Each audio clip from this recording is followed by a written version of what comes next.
বেমাৰেচোন মোৰ লগ নেৰাই হ'ল আৰু বেমাৰে লগ যেতিয়া নেৰা হ'ল ডক্টৰে মোক মাতিয়ে থকা হ'ল হে এভৰিৱান মোৰ মিনি ব্লগলৈ আপোনালোক সকলোকে স্বাগতম জনাইছোঁ গম পালেই চাগে আজি মই ৰুটিন চেকআপত আহিছিলোঁ আৰু আহিয়ে আমন জীৱনকৈ বহি আছোঁ পিছে আমাৰ ডক্টৰৰ বাবু আহি পোৱা নাছিলে যে সেইকাৰণে ডক্টৰক দেখাই কৰি দৌৰি আহিছোঁ মই পানীপুৰি খাবলৈ কি কম এসপ্তাহ মানে এমাহ মানৰ পৰা ইমানেই পানীপুৰি আৰু ম'ম' ক্ৰেভিংছ লাগিছে মোক মানে কি কম একে ৰাক্ষসনী নিচিনা লাগি গৈছে মানে নিজকে উপায় নাই একদম বেক টু বেক এটা পানীপুৰি মুখত ভৰাই লৈছোঁ ইমান যে শান্তি লাগিছে তাৰপিছত মিঠাপুৰি এক প্লেট লৈ লৈছোঁ মানে আজি মই খাম বুলি আহিছোঁ ডক্টৰৰ এইটো বাহানাহে বুলি ক'ব লাগিব তাৰপিছত এয়া দেখিছে নহয়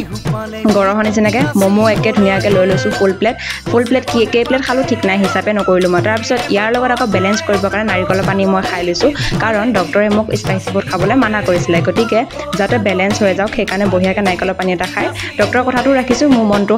শান্তি লৈছোঁ দেই পিছে ৰাতি নাইট ভিউটো আকৌ টাউনত ভাল লাগে দেই বাৰু মই ঘৰলৈ উভতিলোঁ লগ পাম অন্য এটা ভিডিঅ'ত তেতিয়ালৈকে সকলো কুশলে থাকক লাইক শ্বেয়াৰ ছাবস্ক্ৰাইব আৰু কমেণ্ট কৰিব নাপাহৰিব বাই বাই